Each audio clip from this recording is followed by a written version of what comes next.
반응이 없다. 계속 북진 중.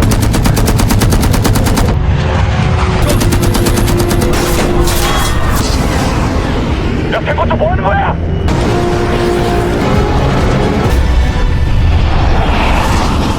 In the beginning of 1969, two fighters were on patrol near the border of South Korea and North Korea.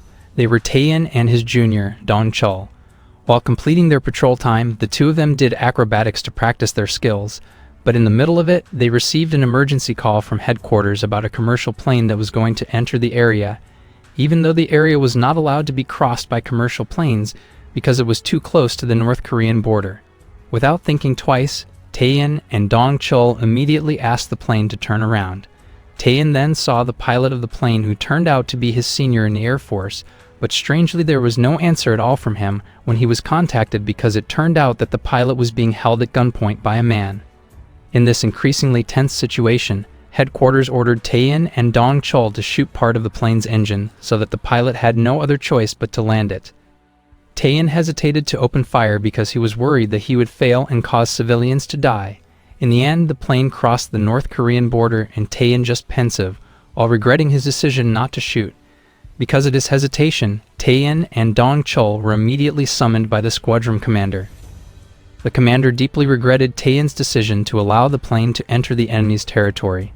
Tae-in explained that he couldn't shoot because the plane had been hijacked, but he couldn't prove this to the commander. Finally, the commander told him to resign from the Air Force, while Dong-chul was suspended for a month. Before he left, he was reminded by the commander that his action was not wise at all, because even though he did it in the name of humanity, the risk he took was too big, and this problem would only get bigger and prolong the conflict between South Korea and North Korea. A year later, various media reported that the South Korean government continued to negotiate with North Korea to return all the plane's passengers, but unfortunately, North Korea only wanted to release 40 people, while the remaining 11 people would be detained because they were considered to have special skills that could be utilized by the North Korean government. That day, Tae-in and his wife visited the pilot's wife and saw that the people around the pilot's house considered him a communist spy because he flew the plane to North Korea. Apart from that, the gate of the pilot's house was also scribbled with harsh words. They didn't know that the plane was actually hijacked. At the house, the pilot's wife cooked delicious food to welcome Tae-in and his wife. The middle-aged woman hoped that her husband would be released by the North Korean government along with the other passengers because she was fed up with the accusations against her family. North Korea finally released the 40 passengers, while the pilot and the rest of the passengers were detained because the government failed to negotiate to release all of them. The pilot's wife and the rest of the passengers' family could only mourn their fates. At this moment, Tae-in remembered the words of the commander, who said that his decision at that time was unwise, and he didn't know how to make amends for this mistake. The next day, North Korea contacted South Korea and stated that they would claim the pilot and 10 other passengers, or in other words, they would become North Korean citizens and would never be able to return to their homeland. Meanwhile, the plane hijacker was given a reward of $2 million by North Korea for taking skillful people to their country. A year later, precisely in 1971, Soko Airport was crowded with passengers. At that time, airports in South Korea were still not organized. One of the planes was preparing to fly, and this amazed the passengers because South Korean people at that time weren't familiar with airplanes. The person controlling the plane was Tae-in, who after leaving the Air Force chose to change professions to become a co-pilot on a commercial plane. This time, he would accompany a senior pilot named Q-sik. At the airport, a young man named Young-dae looked very suspicious. He talked with a teenager so as not to arouse suspicion from the guards. Not long after, the passengers ran towards the departing plane because the ticket system at that time was still unclear, so people were afraid that they didn't get a seat. What's worse was that plane tickets weren't sold based on seats, so passengers were scrambling to get the most comfortable seats. Apart from that, the passengers were still allowed to smoke on the plane, and even a lady brought a chicken into the plane. When they finally took off, the passengers looked amazed when they saw the view from above. On the other hand, Young-dae looked like he was contemplating something. It was revealed that he had a harsh life. Both of his parents had died while his older brother had left him, so he got on the plane to meet his older brother. Feeling sorry for him, the lady who brought the chickens gave him an egg. Shortly after, Young-dae got up from his seat to take something which turned out to be a homemade grenade. Everyone panicked. He then threw the grenade at a security officer named Chang Ba. Seeing the grenade, Chang Ba immediately told the passengers to duck and the grenade immediately exploded. Even though the plane went out of control, Tae-in was able to take control soon after. When the plane was stable, many of the passengers had fainted because of the explosion. Luckily, there was no engine damage. Not long after that, Yang-dae entered the cockpit and forced Q-sik and Tae-in to turn the direction of the flight towards the sea, and if they didn't want to, he threatened to explode another grenade. Tae-in calmly obeyed his orders for the safety of the passengers. Tae-in checked the condition of the plane, which was very bad. He then saw one of the flight attendants named Ok-soon, who had just woken up from her fainting. Near the flight attendant, it turned out there was a hole caused by the explosion, so Tae-in immediately closed it so that the plane remained stable. He then quietly explained the situation of the hijacking to Ok-soon and told her to find Chang Ba's gun, which had disappeared, because only with that gun could he threaten Yang-dae back. After that, they took care of the injured passengers. The passengers began asking what had happened, so Tae-in tried to calm the passengers and reassure them that all would be fine, but that was in vain because Yang-dae got furious and told all the passengers to be quiet. Then, while showing a grenade, he said that the destination of the flight was North Korea. Everyone went into a panic because they didn't want to suffer the same fate as people who were brought to North Korea 2 years ago. On the other hand, Q-6 secretly informed the airbase about the hijacking, and of course Yang-dae, who heard it, got mad. The two pilots were forced to follow his orders, and even though Tae-in could have beaten the man, he was worried about the safety of the passengers, so he chose to look for another way to save them. He ordered Ok-soon to treat Q-6's left eye, which was starting to lose sight due to the injury. While he was being treated, Q-sik asked Yang-dae why he hijacked the plane. It was finally revealed that Yang-dae was the younger brother of the plane hijacker 2 years ago. His older brother was a former South Korean army who chose to side with North Korea because North Korea was able to give him a decent life. Therefore, Yang-dae wanted to follow his older brother. Hearing that, Tae-in's feelings of guilt emerged again. On the other hand, a bald passenger secretly invited other passengers to attack Yang-dae. At first, the passengers refused because it was too dangerous, but instead of remaining silent without acting, they finally agreed to the bald man's invitation. Not long after, Yang-dae saw Chang Ba, who had just woken up from fainting. He immediately took a rope and ordered 2 passengers to tie him up. Suddenly, the plane experienced unexpected turbulence, and this made Yang-dae a little caught off guard. The bald man took the opportunity to beat him. Initially, the bald man succeeded in pinning him down, but unexpectedly, he took out a gun belonging to Chang Ba, which Tae-in had been looking for. With the gun, he regained control of the plane, and so that no one dared to fight him again, he stabbed the bald in the leg. Ok-soon, who didn't have the heart, asked for permission to treat the bald man's leg. Yang-dae then warned Tae-in to immediately get on the plane to North Korea.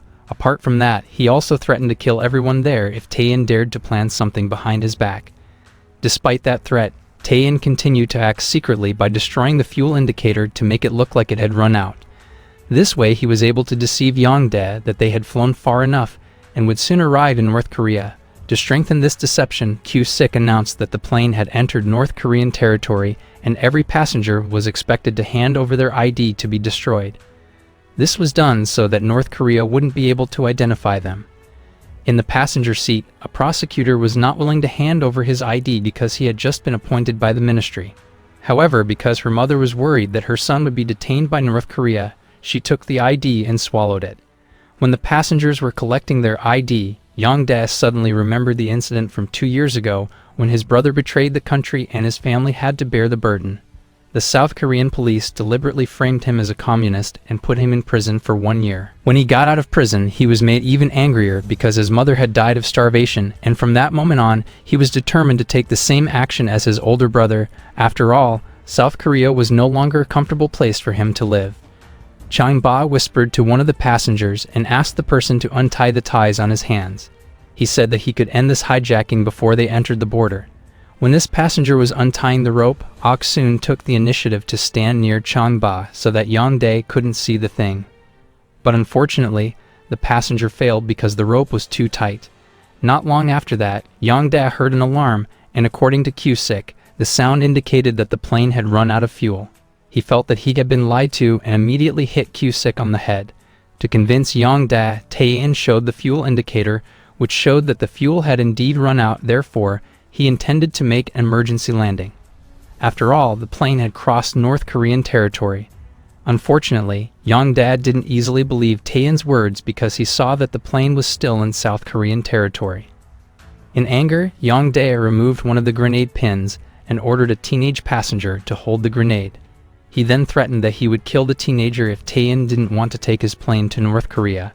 Couldn't bear to see the teenager. In the end, Taeyeon decided to follow his orders. Yong-dae, who was still annoyed because he had been lied to, shot Taeyeon in the leg. Seeing that, Kyu-sik got angry at Yong-dae. He said that if Taeyeon couldn't control the plane, they would all die. His eyesight was fading, so the only person who could control the plane was Taeyeon. Yong-dae, who was annoyed by Kyu-sik's words, then said that death was better than a miserable life in South Korea. He also brought up the death of his mother, which was very tragic. Taeyeon tried to calm him down by saying that he had no problem going to North Korea with Yong-dae. Apart from that, he was also willing to sacrifice his life, but he asked that the passengers be dropped off first because he thought it was unfair to them, so he asked for an emergency landing for 5 minutes to drop off the passengers. When Yong-dae was considering it, suddenly 2 South Korean fighter planes appeared because Taeyeon's plane was approaching the border area. It turned out that one of the pilot planes was Dong-chul. Seeing the pilot was Taeyeon, Dong-chul immediately asked his senior to turn around the plane. But unfortunately, Taeyeon couldn't reply to the message. Taeyeon tried to convince Yong-dae that the fighter planes would shoot if they didn't turn around, but Yong-dae didn't believe it because 2 years ago, the fighter planes didn't shoot. Taeyeon again felt guilty about this. To atone for his mistake, he tried hard to find a way to keep all the passengers safe. He then asked Ok-soon to press the intercom when a fighter plane appeared behind the plane's wing. And when Yong-dae went to see the fighter plane, Taeyeon took advantage of this moment to reply to Dong-chul's message via radio communication. He explained to Dong-chul that his plane was being hijacked, but Dong-chul had been told by his superiors that North Korea would send fighter planes to blow up Taeyeon's plane if they dared to cross the border. Suddenly, 8 North Korean fighter planes were on standby at the border. Seeing this, Ok-soon pressed the intercom as a signal, and with all his might, Taeyeon made a maneuver to avoid contact with the North Korean fighter plane. Amid a life-and-death situation, Taeyeon suddenly heard Fox 5 from the communication radio, and as a former military, he knew that Fox 5 indicated that one of the South Korean fighter planes would immediately launch a missile. Before that happened, Dong-chul continued to persuade Taeyeon to make a landing before South Korea fired its missile. However, because the situation did not allow it, Dong-chul protected Taeyeon's plane by blocking the fighter plane piloted by his colleague.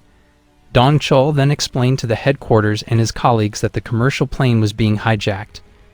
Kyu-sik praised Taeyeon for not giving up even though his condition was already seriously injured. Suddenly, Taeyeon finally got an idea to avoid the North Korean attack, which was getting closer. Taeyeon made up his mind to carry out an inverted flight with a commercial aircraft, even though this technique was usually only carried out by small military aircraft, because the plane had to be flown upside down. Taeyeon amazingly was able to do it with a large aircraft, and that maneuver made Yong-dae and the passengers swayed away in the plane.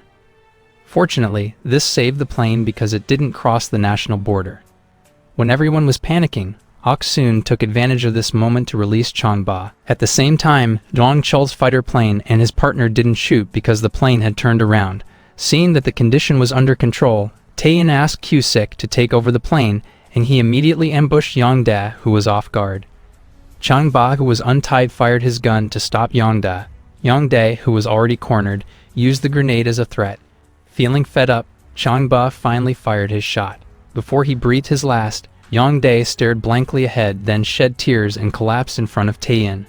Unfortunately, before he died, he had removed the grenade's pin in his hand, so Taeyeon tried to prevent the explosion by covering the bomb with an iron plate. Even though it exploded, his action successfully prevented a bigger explosion. In the end, all the passengers were safe. Chong-ba approached Taeyeon, who had lost his left hand in the explosion and was bleeding. Seeing this, the mute lady felt sorry for him and immediately brought a first aid kit to help. While Taeyeon was being treated, Chong-ba asked the passengers to look for Yong-dae's other grenades to prevent another explosion. He also asked the passengers to plug the holes in the plane so that the situation wouldn't get worse. The passengers worked together to do what they could to save the plane. Unfortunately, when they were about to land, The wheels of the plane got stuck, so Taein immediately helped Cusick, who had lost his eyesight, to control the plane. With the remaining energy he had, he tried to make amends for his mistake 2 years ago. Seeing that Taein was having trouble, Ok-soon and the passengers worked together to pull the lever of the plane's wheels.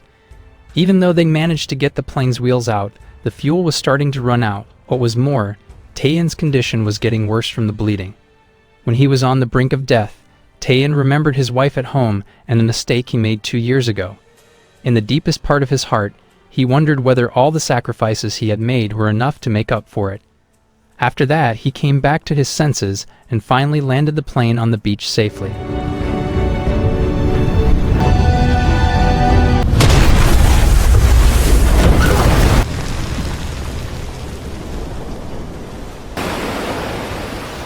Thanks to his effort, all the crew and passengers finally landed safely. But unfortunately, Taein breathed his last, leaving behind a wife who was waiting for him to come home. At the end of the movie, the original documentation of the plane's landing is shown. Everyone on the plane returned home safely except for the co-pilot and the hijacker. Meanwhile, the 11 people who were detained by North Korea never returned.